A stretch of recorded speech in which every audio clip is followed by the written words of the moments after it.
Good afternoon, and welcome to today's webinar on cognitive warfare. I'm Susan Yoshihara, your host and the founder of the American Council on Women, Peace, and Security.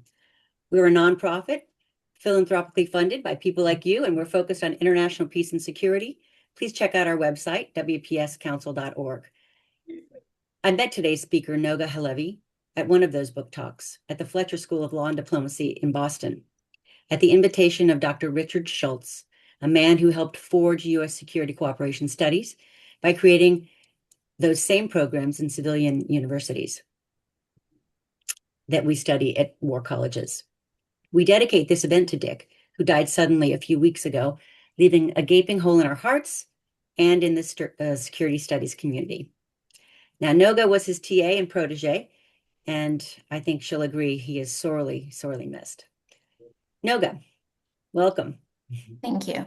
You were a former special ops intelligence officer when you were called back on active duty on October 7th, 2023, the day the terrorist organization Hamas invaded your country, killed more than 1,200 men, women, and children, seized more than 250 hostages. Now, that began a 2-year war that we were all unwittingly targeted in using the tactics that you're going to talk about today.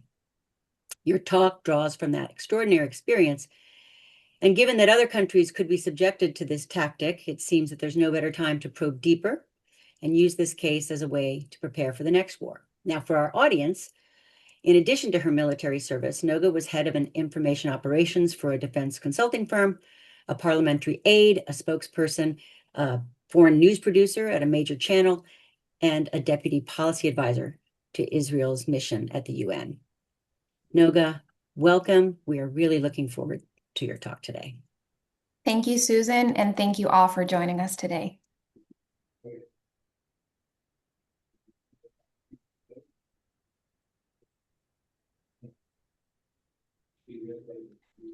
On the morning of October 7th, I was a civilian, sitting at home in Tel Aviv watching the horrors as they unfold. I returned to service as an officer in reserve at 1 a.m. on October 8th, and I'll briefly walk you through that day and its 2-year-long aftermath and how that relates to my research on cognitive warfare. So I assume you're all familiar with the details of the attack, but just to remind us all how this war started. On that day, approximately 1,200 were murdered, over 370 of those killed at the Nova festivals, 46 of those were American citizens, 251 hostages taken, 210 of those alive and 41 bodies. 49% of the hostages were women and children. Thousands of rockets fired that day alone, 32 communities attacked, and 119 fence penetration.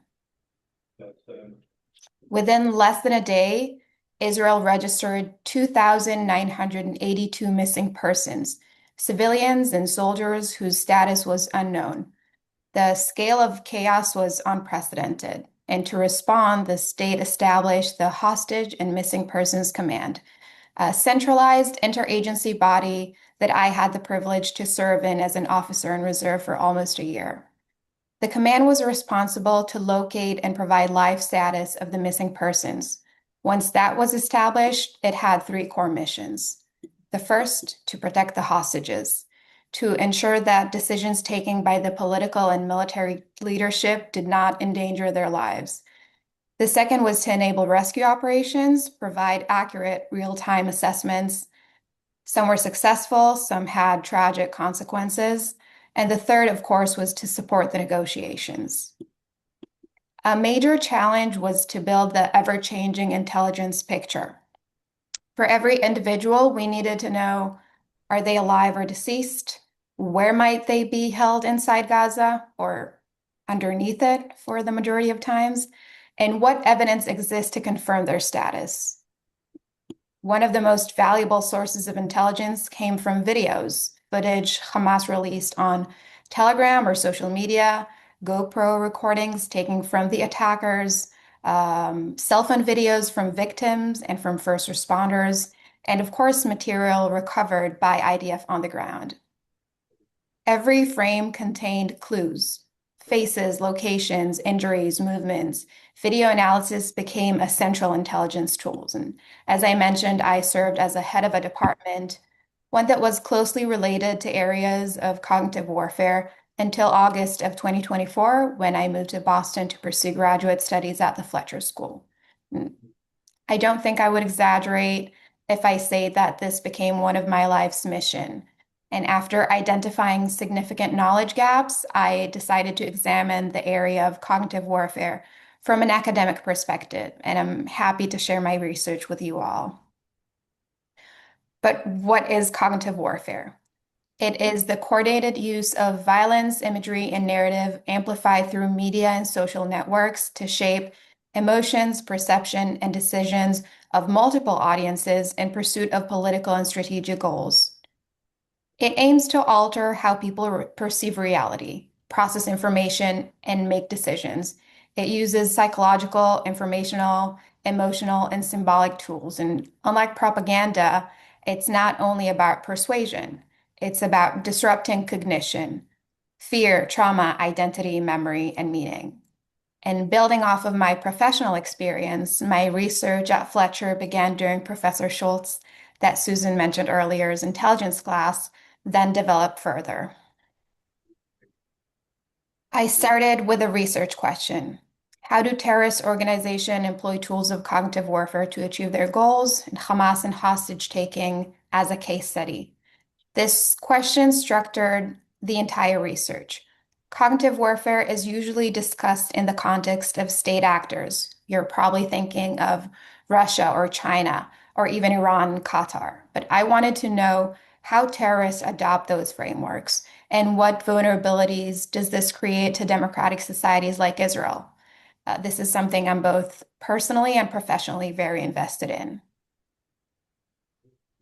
And while it's a relatively new term, different variations of cognitive warfare has been around for the last century, and I'll very briefly go over how it evolved.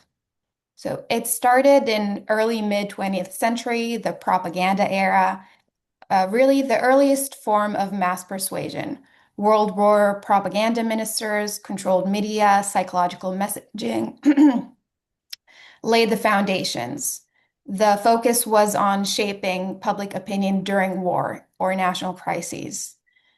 It developed further during the Cold War and information operations. The Soviet institutionalized information manipulation as strategic discipline. Active measures included disinformation, forgeries, psychological pressure, and agent of influence networks. The goal expanded from persuasion to altering the adversary's perception of reality.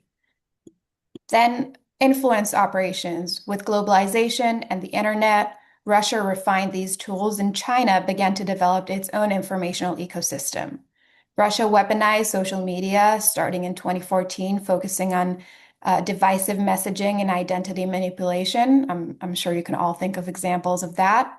While China built its own model, one example for that is the three warfare doctrine: public opinion warfare, psychological warfare, and legal warfare, which leads us to present day cognitive warfare, the convergence of smartphones, social platform, algorithm amplifications, and AI made it possible to target not just opinions, but cognition, emotion, identity, decision-making, trauma. And what used to be the domain of superpowers is now accessible to non-state actors such as terrorist organizations. And in my research, I compared Hamas's cognitive warfare model to two key non-state actors, ISIS and Hezbollah. Each offers a unique strategic analysis that really helps contextualize Hamas's approach. ISIS, of course, was the architect of spectacle and global terror branding. It pioneered the industrialization of psychological warfare through cinematic brutality, global recruitment methods, spectacle violence, and mass media tempo. And what Hamas learned from that is the power of real-time brutality and the value of controlling the first narrative. Hezbollah, on the other hand, represent the opposite strategic communications approach, and the main audience of that was the people of Lebanon themselves. aiming to control and create fear. It includes a highly disciplined messaging and state-adjacent information infrastructure like the El Manal TV stations, political institutions and media arms, and long-term narrative arcs. Really, the slow, consistent identity building rather than shock events. And Hamas learned the strategic value of steadfastness, which in Arabic is called sumud, and techniques for blending military operations with ideological storytelling. Hamas uses a hybrid cognitive warfare model. It blends ISIS-style shock with Hezbollah-style narrative discipline, creating a unique hybrid. This combination makes Hamas possibly the most sophisticated terrorist user of cognitive warfare to date. And to understand Hamas's strategy, one must understand Israeli vulnerabilities. And no one understood those better than Hamas leadership. Many of its leaders served significant time in Israeli prisons, including Yahya Sinwar, the former Hamas leader and the architect of the October 7th massacre. They understood trauma sensitivity. The Holocaust, past wars, and terrorism create unique emotional triggers, as well as hostage evaluation or over-evaluation. Israel's history of dramatic prisoner swaps shape expectations, and some experts say that this is what Sinwar cared about more than anything. Israel conducted roughly 20 major prison exchange since 1948, and the Gilad Shalit deal, in which one Israeli soldier was exchanged for 1,027 prisoners, including Sinwar himself. And of course, understanding internal divisions. Political, religious, and social cleavages increase susceptibility to manipulation. And this is, of course, true not only in the case of Israel. I'll now show you how the operational plan that Hamas built might shed some light into their planning and understanding of Israel. The Jericho Wall operational plan is a captured document, which was essentially the blueprint of the assault. It included plans for a massive rocket attack, the use of drones to disable surveillance system, and ground invasion to take over military bases and communities, capture hostages, and trigger a wide war. It's also Israel's worst intelligence failure. Israel military and intelligence officials were in possession of the translated Arabic document as early as April 2022. However, based on the entrenched belief that Hamas sought only economic secession and was deterred from a full-scale conflict, the intelligence was fundamentally misinterpreted and warnings were ignored. And on the next slide, I'll explain what Hamas did to appear deterred. So I examined Hamas's use of cognitive arsenal across time, space, and audiences. The pre-October 7th, the strategic psychological preparation. This phase was defined by planning the perception battlefield long before the physical attack. Hamas cultivated Israeli complacency, signaling weakness while secretly preparing a mass-scale abduction and murder operation. It conditioned Israel to believe that Hamas was deterred and wanted calm, and it created lower vigilance and an illusion of stability. The second timeline, of course, is October 7th itself, the attack as a cognitive event. The operation fused physical violence with a choreographed information attack. And though I will not talk about the large-scale kinetic assault, but Hamas used GoPros, victims' phones, and real-time uploads to ensure that the psychological impact traveled further than the attack itself. The brutality was not incidental. It was deliberate, and it was designed to shock the public, humiliate the state, and collapse the national myth.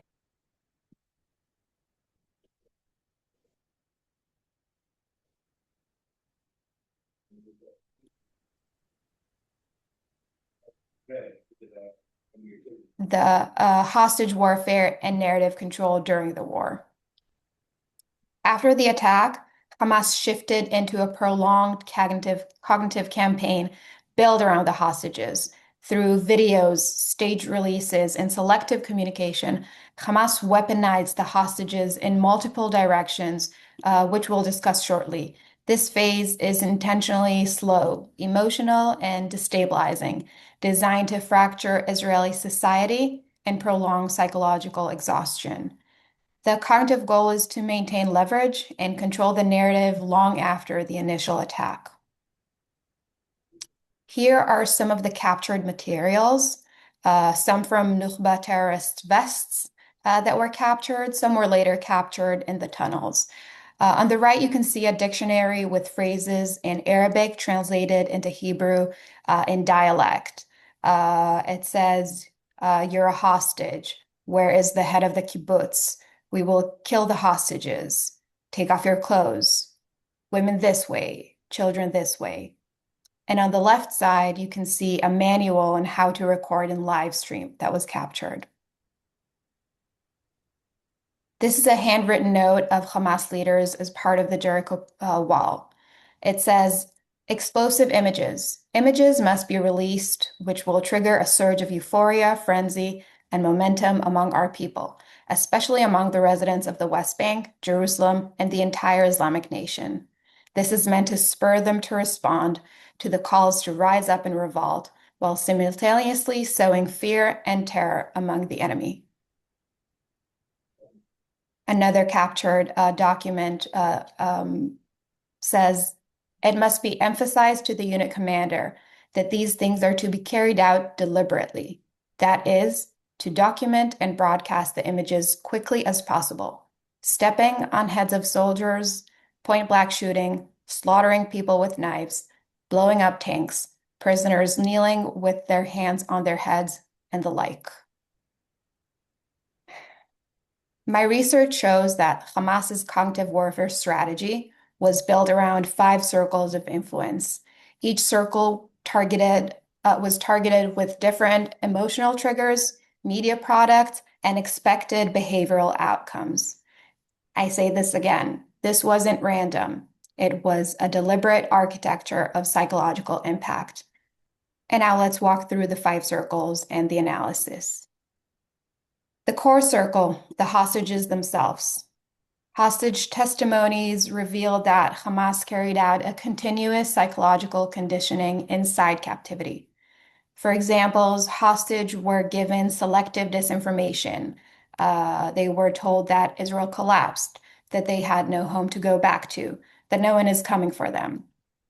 Young women and girls were told that they will have to marry Hamas leaders. And Yarden Bibas, whose wife and 2 toddler sons were brutally murdered in captivity, was told that he should get a new wife and better kids. Hamas also used the hostages as living media objects, shaping imagery that would travel outwards to the other circles. The second is hostage families that became the most psychologically vulnerable and the most politically potent group.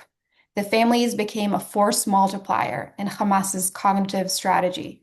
It understood that families would pressure decision makers and fracture the public sphere. And at time created personalized videos of hostages whose family became influential in the public battle to release hostages. One example for that is the release of Hirsch Goldberg Poland's video on Passover Eve of 2024. It was his first proof of life. Hirsch was an American Israeli citizen who went to a party from which he never returned. And his parents became globally known for their battle to release their sons and all hostages. Due to selective media releases, families experienced hope spikes, followed by despair, radical uncertainty, and of course, mobilization, protest, pressure campaigns, and internal political fracturing. Which leads us to the third circle, the Israeli public. Through the materials that Hamas published, the videos, the curated testimonies, and stage releases, Hamas's goal was to shape collective emotional state in Israel. The graphic footage of abdication created nationwide trauma activation and the collapse of trust.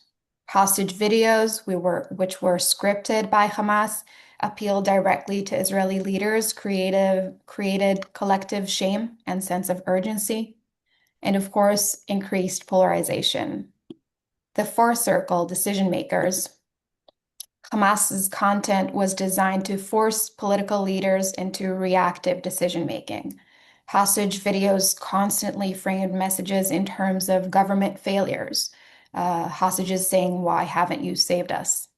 And some media releases were timed with cabinet debates on ceasefire or IDF operations. And the fifth circle is the global public opinion, the legitimacy arena. Hamas targeted international audiences with different campaigns and narratives than those aimed at Israelis. From where you all are sitting, I assume the most powerful campaign was the famine campaign in Gaza and the way that it was portrayed in international media.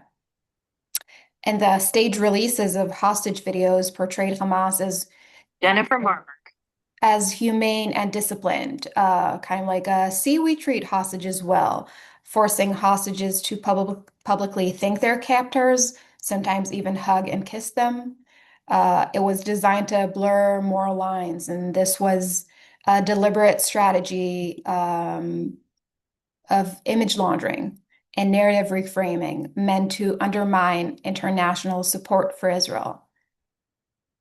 The result is a multi-layered cognitive campaign in which each circle influences the next. Hostages influence families, families influence the public influences leaders, and global opinion shapes the strategic environment. Hamas's use of hostages is not only as human leverage, but as psychological weapons designed to echo outward through all levels of Israeli and global society. And to understand what this means, I offer three lenses to examine these findings. Hamas succeeded because it activated three interlocking dimensions. The first is the behavioral dimension that refers to how individuals process threat, fear, and uncertainty. This layer really focuses on human psychology and automatic emotional response. A psychiatrist I interviewed for this research said that seeing something is not the same as knowing something. And for many people in Israel and around the world, to see those horrible images created significant emotional impact. This dimension really explains the intensity. Why did the events hit so deeply, so fast, and so uncontrollably? The second lens is the contextual dimensions, the meaning, memories, and narratives that give content its impact. Context is what transforms a tactic into a psychological weapon. For example, the Israeli never again narrative, cultural expectation of mutual responsibility and protecting civilians. Um, in a society already strained by internal political division, the deep-rooted Israeli belief in security competence and border control. And this dimension really explains resonance. Why did these messages strike at the heart of Israeli society? And the third is the technical dimension, the digital and operation and mechanism that amplify cognitive impact. This is about how the psychological content reached its target. The real-time videos, the GoPros, the CCTV hacks, the live stream, the victim's phone, and of course the hostage video. And this dimension explains scale. How did the psychological effects spread so widely? So what did I learn?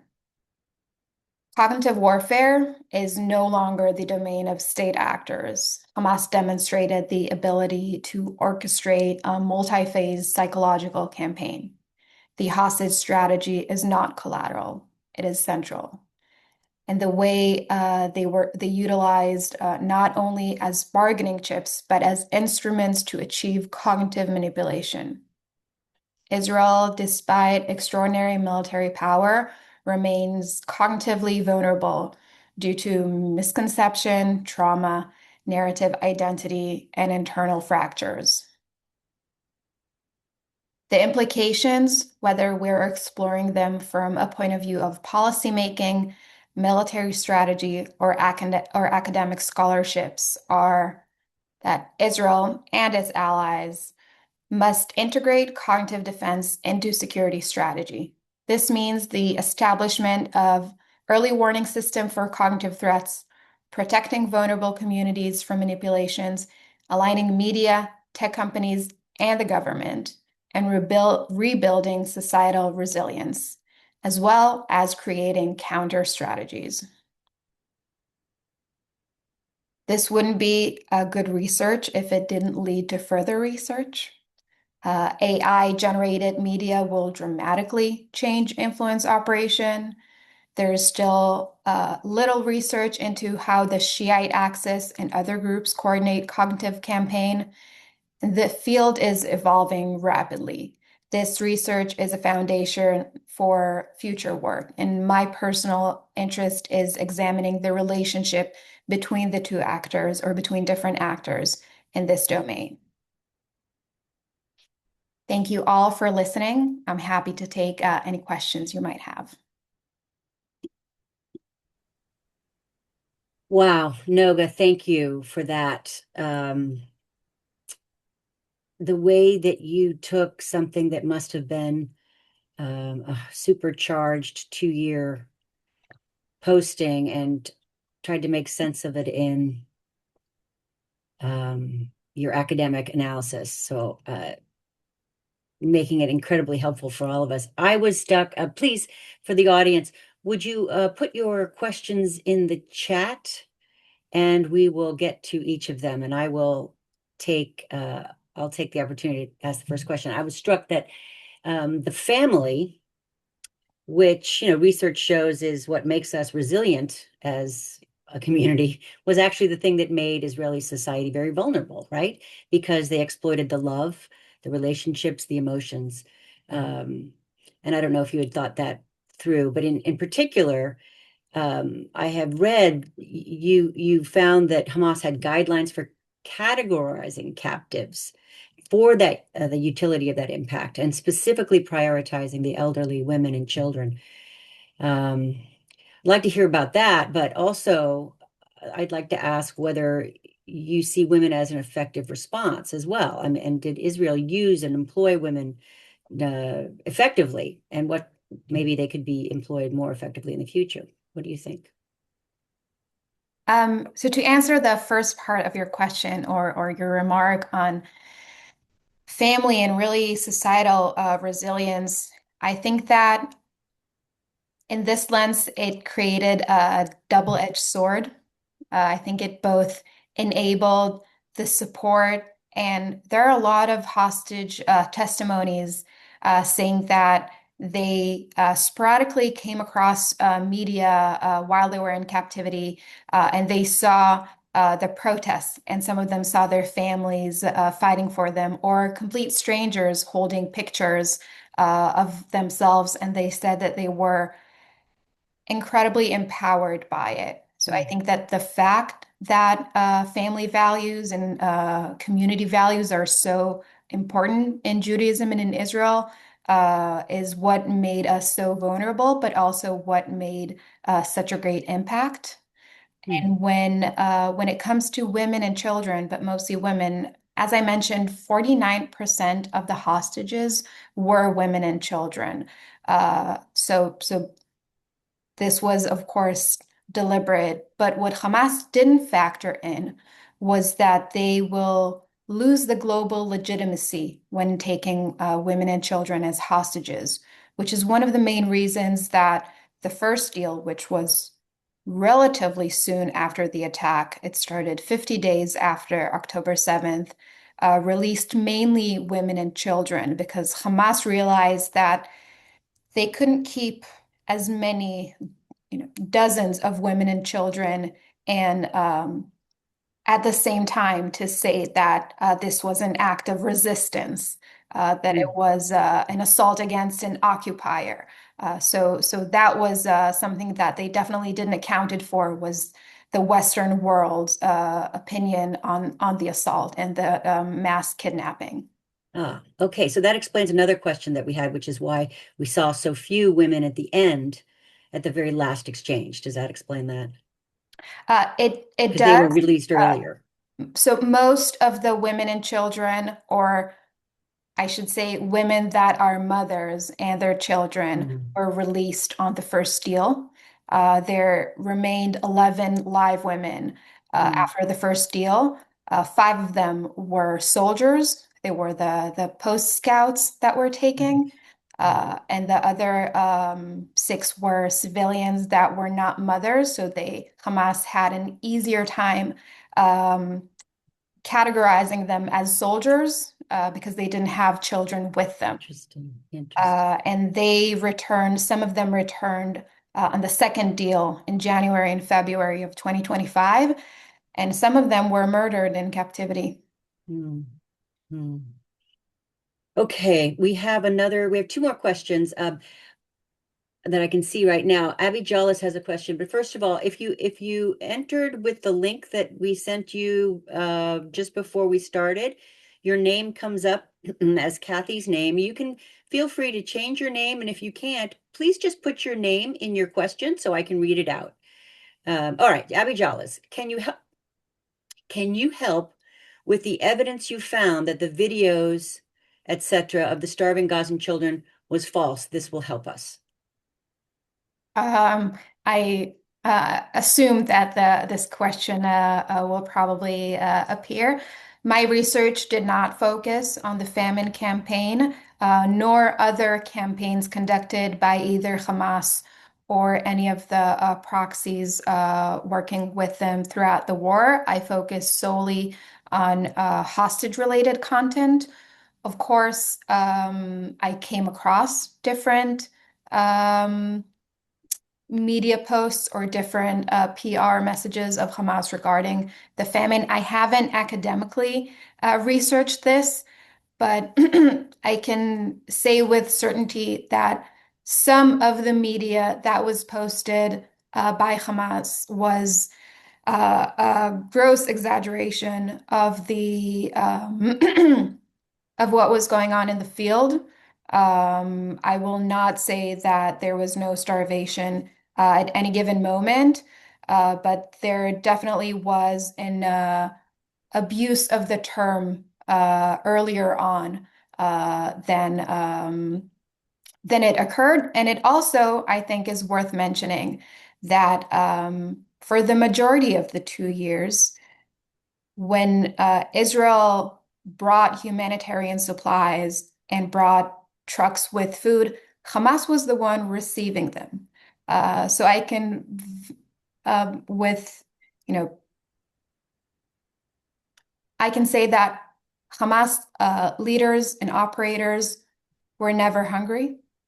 They had lots of resources and food. The way that they delivered it to the Gaza population was definitely not always to the benefit of Gaza citizens. Mm, mm. Okay. All right. Thank you. So we have another question. Did Israel use cognitive warfare? I assume this question is directed toward did it use? This is Cornelia Weiss. Thanks, Cornelia. Did Israel use cognitive warfare against Hamas or others? I can't answer that. I apologize. Okay. All right. We have another question. You mentioned that this study of this case can be used for future cases. You had an article out, and we can put that article. We'll put that up when we put up the video so folks can see that. We had recently one of our own fellows who's doing work on this give us a presentation of how the CCP is using cognitive warfare against Taiwan, and we hope to get that video up soon as well. But specifically, you're studying with others who I assume are looking at this. What lessons have you learned about what you can take from this as far as CCP versus Taiwan or Russia versus Ukraine or anywhere else? The two cases that you also looked at, Hezbollah and ISIS. That's a great question. One of my colleagues at the Fletcher School, a PhD student, is looking exactly into that, the Mm, cognitive warfare of China against Taiwan. And we occasionally compare notes and talk about both the tools and tactics used, which are, of course, profoundly different between Hamas and China. But in terms of how to protect a society from them, it's more similar than I would have imagined. And I think some of it I talked about in the implication slide, but I think that both we can look at it from both creating counter strategies. So that is either employing tools of cognitive warfare against the adversary, which is something that democratic states are having a harder time doing for obvious reasons.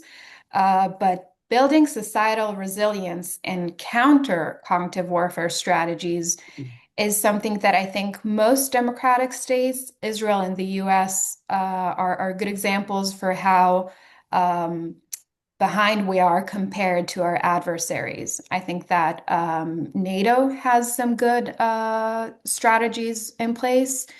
In the EU, I think they felt these sort of assaults from Russia maybe earlier on, so they built more counter strategies.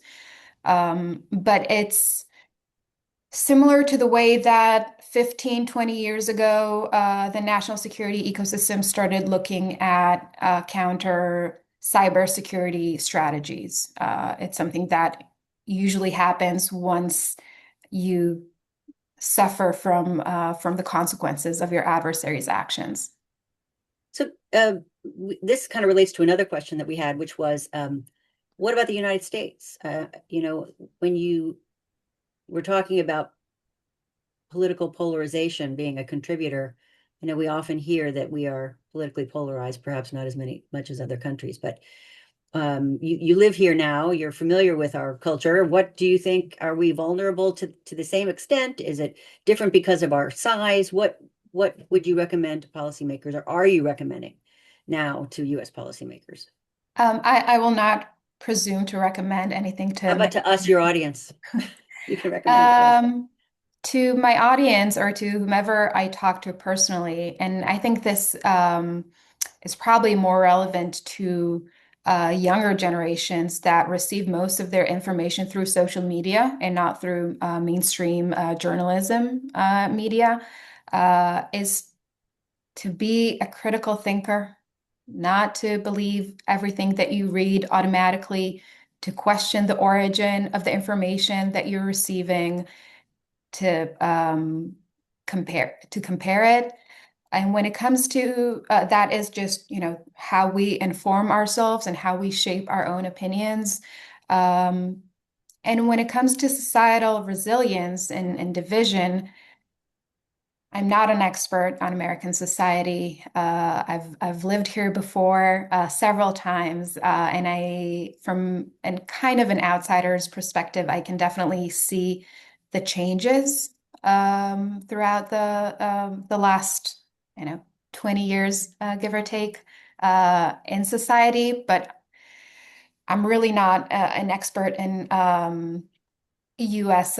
Internal division. But I think that the surge of social media definitely creates, or at least emphasizes and amplifies the social cleavages. And it Hmm. makes every society, even a strong and large society like the United States, more susceptible to cognitive warfare.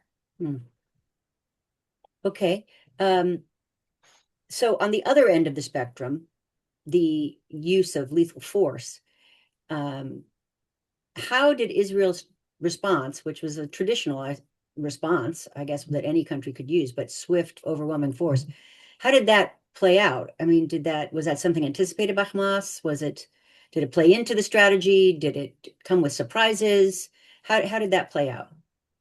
It was anticipated and I would even dare say welcomed by Mm, Hamas. Not in the way that they wanted to be attacked back, but they, of course, assumed that this is what Israel will do. And it really, I can divide it to a couple of different categories. First, it played to their strategy because the world, global opinion, and you probably saw this far more clearly than I did, especially 2 years ago. but on American campuses and across Europe, you could see the reaction of that overwhelming force within a day. So the sentiment from being supportive of Israel and being against it switched within a day while the attack was still underway. The initial attack happened on October 7th, but it lasted over 72 hours. Mm, It took a long time to um, regain control of the southern communities. And in the meanwhile, the IDF, the Air Force mainly, did start the assault on Gaza, and that played to Hamas's strategy on both ends. It blinded the military when it came to realizing where the hostages are. And it kind of created very early on the competition between the war's goals. One was to demilitarize Hamas, and one was to release all hostages. And the two mm, competing goals remained very much in competition until the last day. And of course, Hamas uses Gaza civilians as human shields. mm, So when the world sees civilian casualties, Hamas is not upset by it. It borderline encourages it because it empowers them and it paints a better picture for the Western world, mostly to look at Israel as an absolute villain and Gazans as the absolute victim, and almost not counter and not looking at Hamas as a main player in the international arena. mm. You've talked about how to respond to this in some of the professions, like media. You were involved in media, and you were a spokesperson. Um, how do you establish a discipline crisis messaging protocol if you are a part of media, especially when we consider that media now is considered to be a bit polarized as well and has its own interests, and trust in media is, one could argue, lower than it has been, certainly because it's been diffused. But how would you recommend establishing such a protocol within media, within the profession? That's a great question. I think that even before addressing the media, I will address the government's use of media.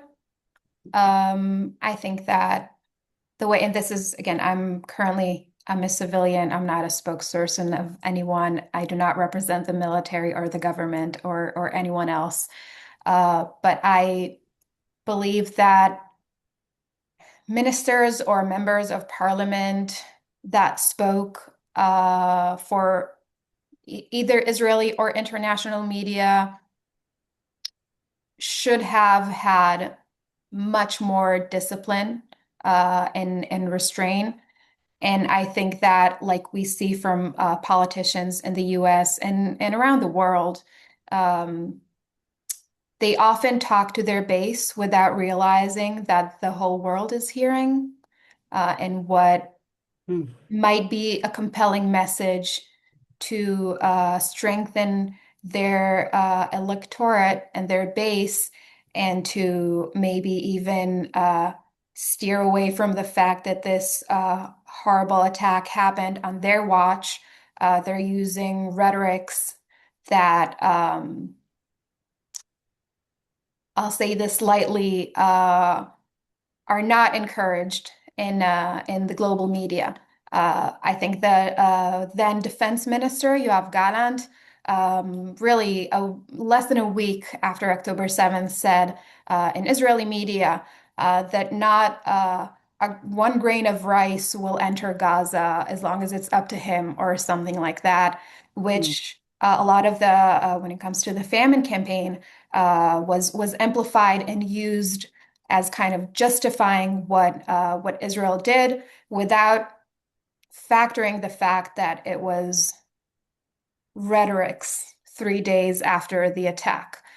So I think that my main criticism would be towards, or my main um, I guess, suggestions would be to the political leadership.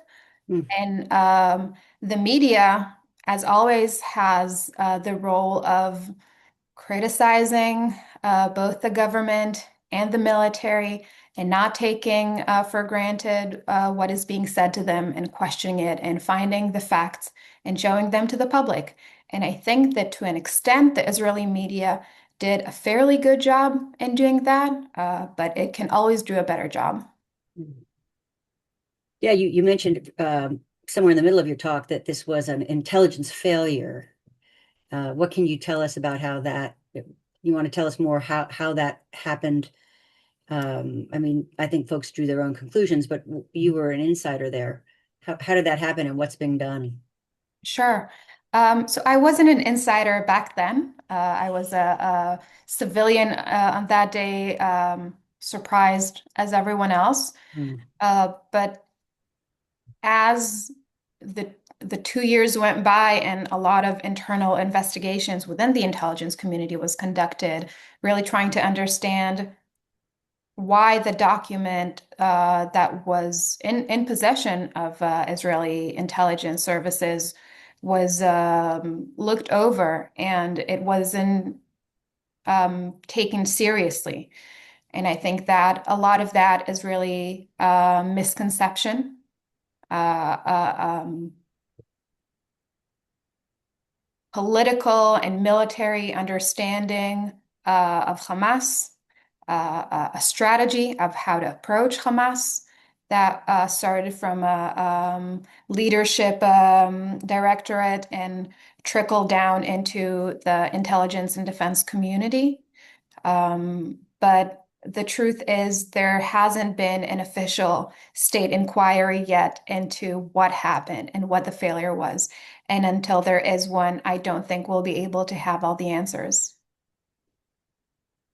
Uh, all right, fair enough. What about inside the organization that you were working for those 2 years? So the Crisis Command Center, the Hostage Crisis Command Center. So tell us what that was like.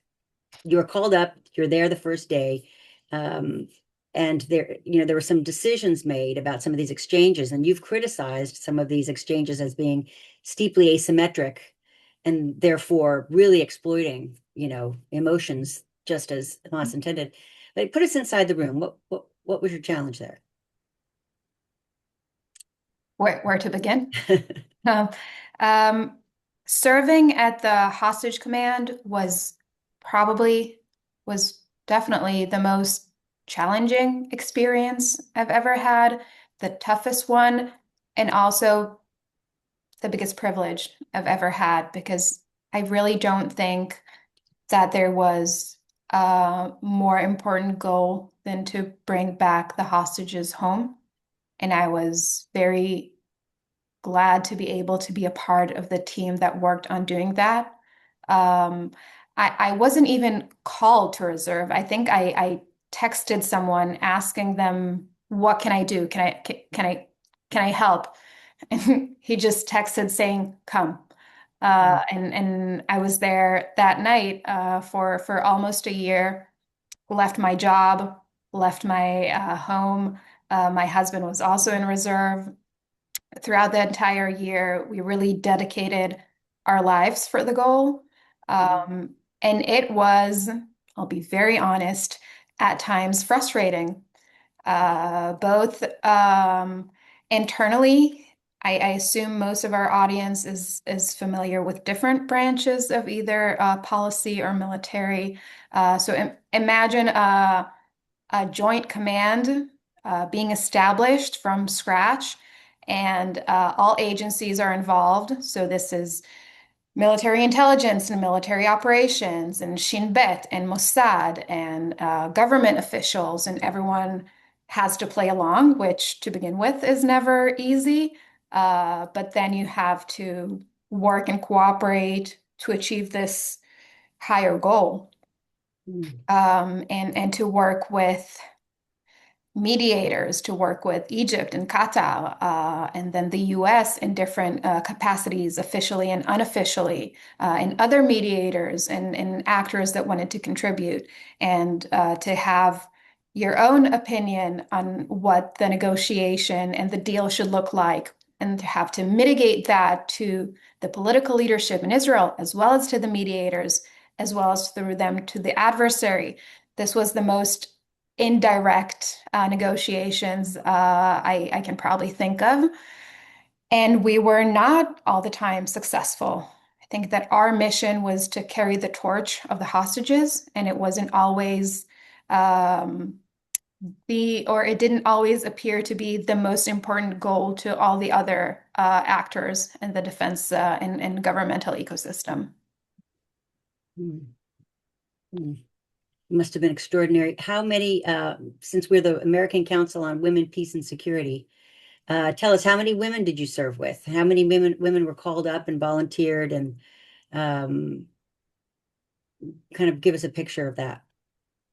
Um, I'm at my rank or at my level of department heads and above.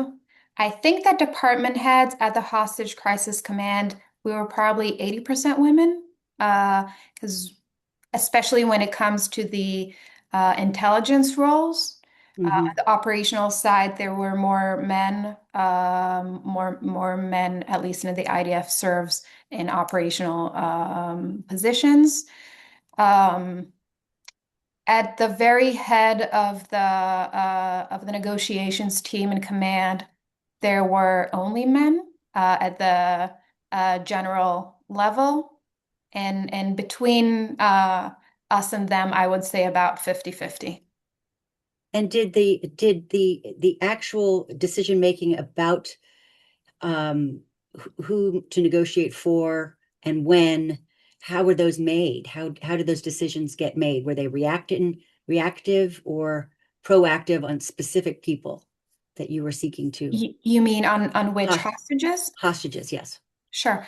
So I can't go into the details of the categorization of all the hostages, but some categories were very clear. It was really very clear early on, I think, in the first day or two, that women and children will be negotiated.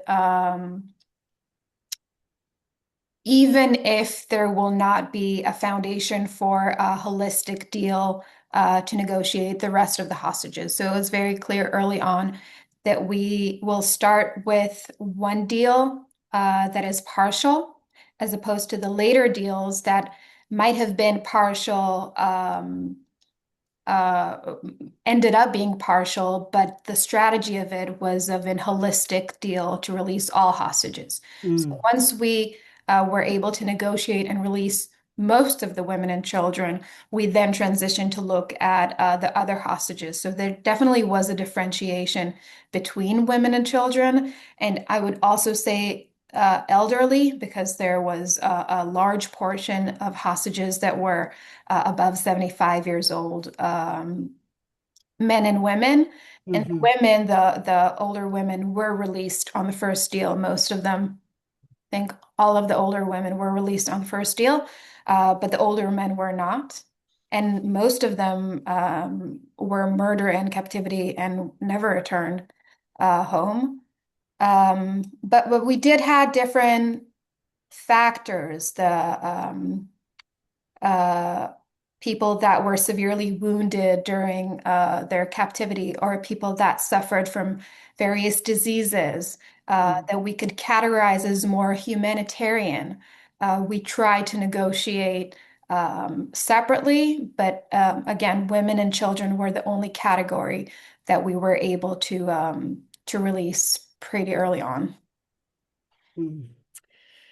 Well, final question. What is next for you and your research? Oh, thank you for that. How do we get this out to the world? What are you going to do with it next? Well, I'm currently applying for a PhD. I want to return to the national security ecosystem in Israel, but I really want to have uh, an even better understanding of this domain, as I'm sure you all understand. Cognitive warfare isn't going anywhere, and it's not going to, I don't see it decreasing with time. So I really want to gain expertise on it and to best be able to help and serve my country.